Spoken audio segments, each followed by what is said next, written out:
Creating Hackintosh EFI has always been a hardest part of installing macOS on any PC. One wrong settings can stop your system from booting. Today I'll show you how to generate a perfect EFI for your PC much faster and with less manual work. Hey everyone, and welcome back to Sudama Lab. If you've ever wanted to install macOS on a Windows PC, you probably heard how difficult it can be to build an OpenCore EFI. The good news is that a tool called OpenCore Simplify automates much of the process, making it much easier to generate an EFI that's tailored to your hardware. Let's get started. So first of all, you just open a browser and search for OpenCore Simplify.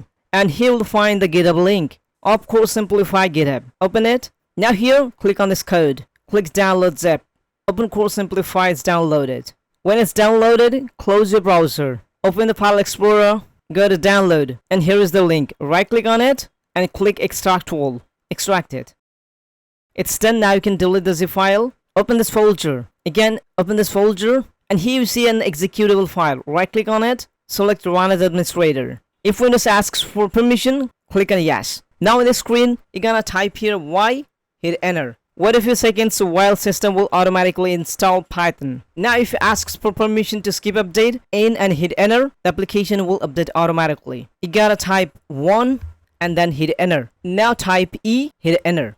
Hardware extraction will be in process. You gotta wait here. Now here in the screen you will see all your system specifications. Now you just press enter to continue. Now here are the macOS versions which I can install to my computer. Now here in this screen you just select your macOS version which you want to install to your computer. I want to install macOS Sudama, that is 23. Now I'll just type 23, that's the number. And similarly for macOS Tahoe 26, the serial number will be 25. Put a number and hit enter.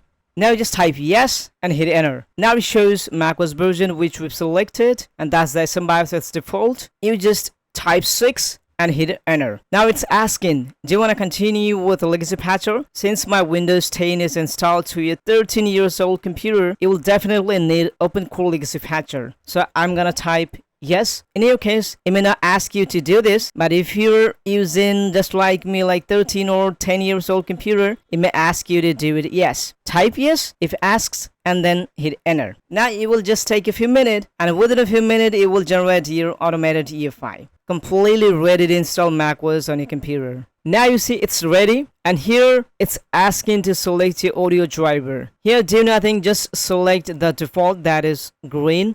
I'm gonna type 3 and hit enter.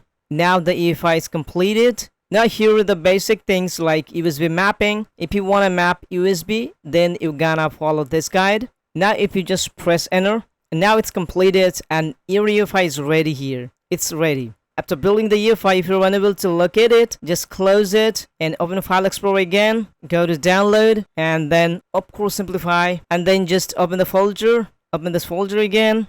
And here you see result, and here it is. EFI is here. Now you just download your macOS version and install it to your computer. If you found this video helpful, don't forget to like, subscribe for Sudama Lab, and thanks for watching. I'll see you in the next one.